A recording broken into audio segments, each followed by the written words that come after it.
When you think about wealth, what comes to mind for you? What is the first thing that jumps into your mind? Do you think about big stacks of gold bars? Do you think about cash? Do you think about precious gemstones? Do you think about real estate, stocks, business ownership? What comes to your mind? What about health? Do you consider health to be an asset? What about time? Do you consider time to be an asset or to be a form of wealth? What about freedom? Do you consider your ability to say whatever you want, to go wherever you want, to travel wherever you want, to worship however you want? Do you consider that to be a form of wealth? I certainly think that they all are. Think about in terms of health, if you've never known anybody who's really sick or who has ever been really sick, all that person wants is to be healthy. And I think that they would gladly trade those other forms of wealth to get back to being healthy. Time, if you don't think that that's a form of wealth, then go talk to some folks who are towards the end of their lives and see if they wouldn't go ahead and trade their other forms of wealth for more time. What about relationships? So many people are lonely these days. You don't think that they would trade some of those other forms of wealth for more human connection? And certainly freedoms, those freedoms that we enjoy here in the United States, we take for granted. The reality is that there's no other society on planet Earth that has the same freedoms as we do. So we're extremely wealthy. What do you think about when you think about currency? What comes into your mind then? Back to gold, perhaps? Back to the United States dollar? Maybe you think about cryptocurrency. There's lots of different forms of currency. What do you think the most valuable one is? For me, I think that the most valuable currency is our ability to work, our ability to earn an income, to innovate. So I want to dig into this idea of currency and then circle back to that. And I'll make my case for why I think that that's such an important thing. But all currency is a system of money that we have agreed we can use to buy and sell things. And certainly throughout history, it's been in the form of coins, of paper bills, and now more and more we have digital money. And it works because we have an agreement that this thing, whatever it might be, this coin has value, and I can give you the coin in exchange for something else that I perceive or believe to be of value. So it's pretty easy. Oftentimes, for a variety of reasons, governments are in control of currency. They want to ensure that it's stable, it's trusted, and they want to be in control of it for a lot of different reasons. Used to be that currency was backed up by some of those other things that are of value, like gold or silver. Most currency today is not, but we still have confidence in it. That's why we call it fiat money. It's the United States dollar, although it's not on the gold standard, meaning it's not backed up by physical gold.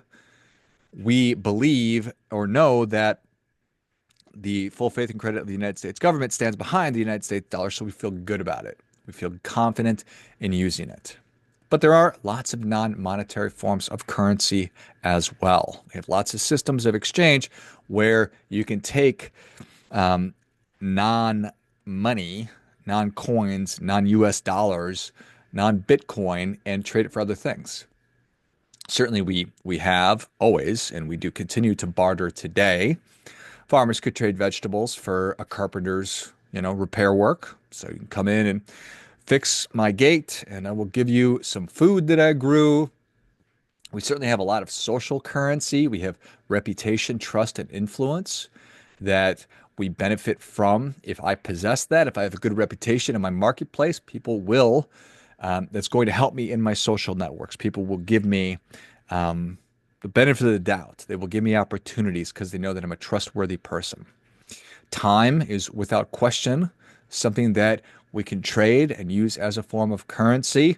Let's say that I am a dad and I'm really good at trigonometry. One of those things is true. One is not. But let's just say that both were true, and that there was a young man who was struggling. He was a sophomore in high school, and he was struggling in trigonometry. And I said, "Hey, why don't you come over? and we can work on it for an hour, and then you can babysit my kids for an hour while I go run some errands. So that would be an exchange. It's a good value exchange. There are loyalty points and rewards, which are very, very popular. Every credit card issuer these days offers it, and companies want you to uh, engage in a loyalty program because it keeps you coming back. So there's all kinds of different examples, from airline miles to credit card reward points to getting a free cup of coffee at your favorite coffee house if you go in enough times. So there's all kinds of different ways.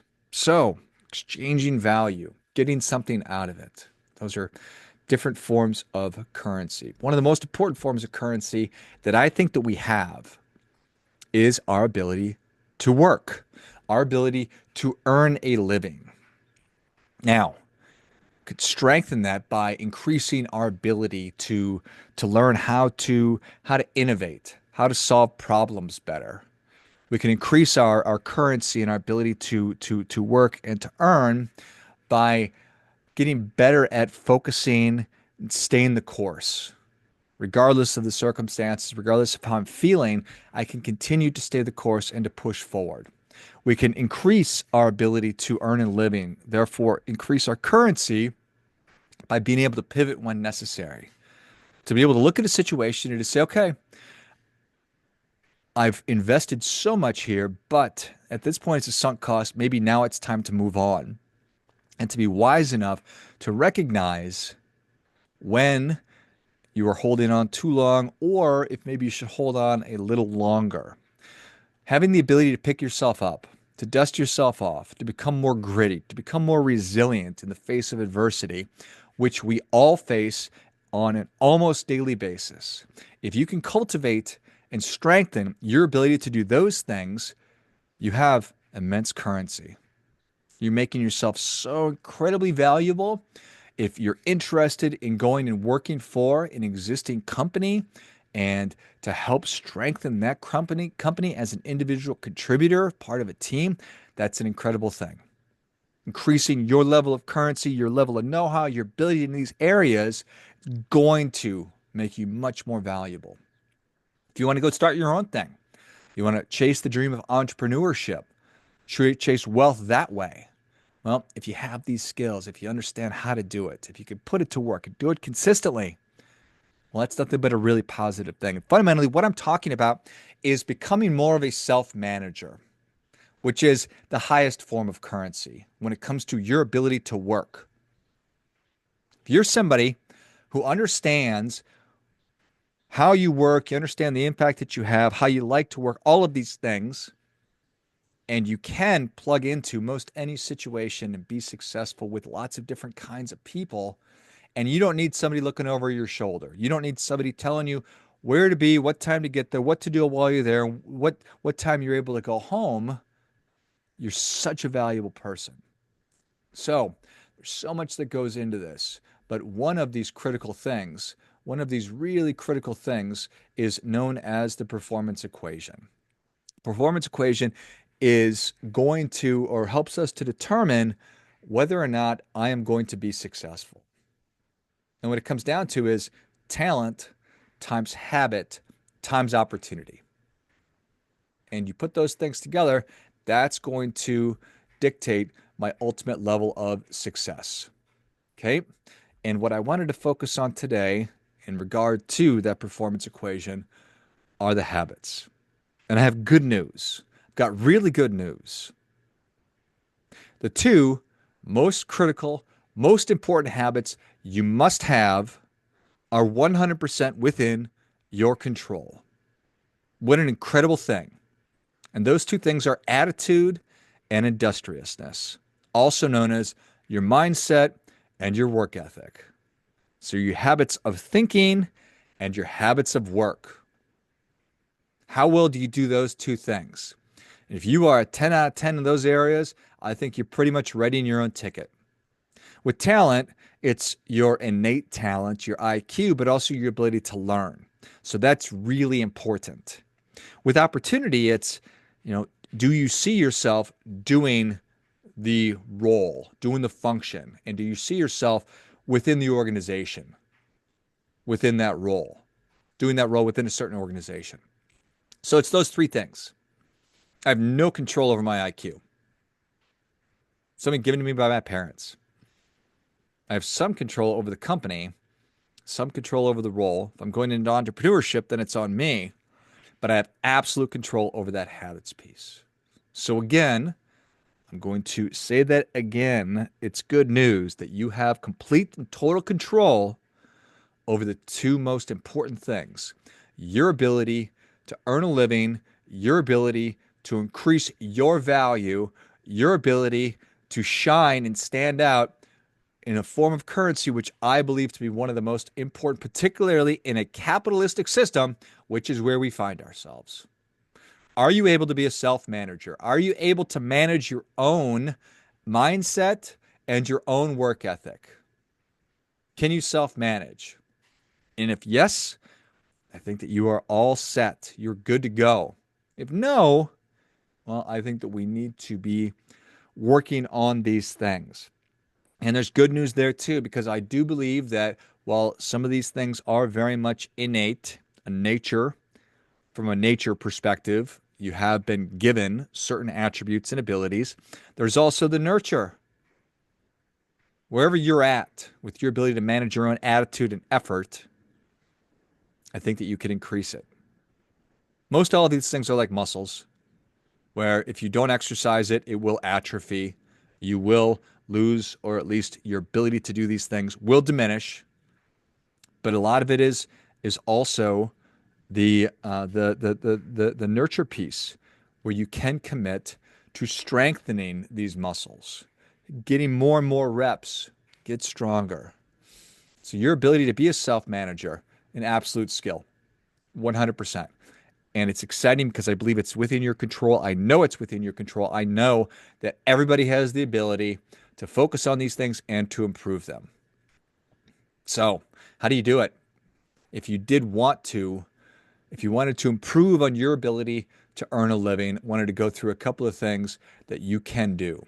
So how to increase your earning potential, making sure that your currency is of value. You need to make sure that you have the skills for the job and always be working to upgrade your skills. So staying relevant, understanding what it takes, staying on top of technology and leadership, and getting more credentials and certifications. These are important things. Getting expertise, doing the things that you're interested in doing.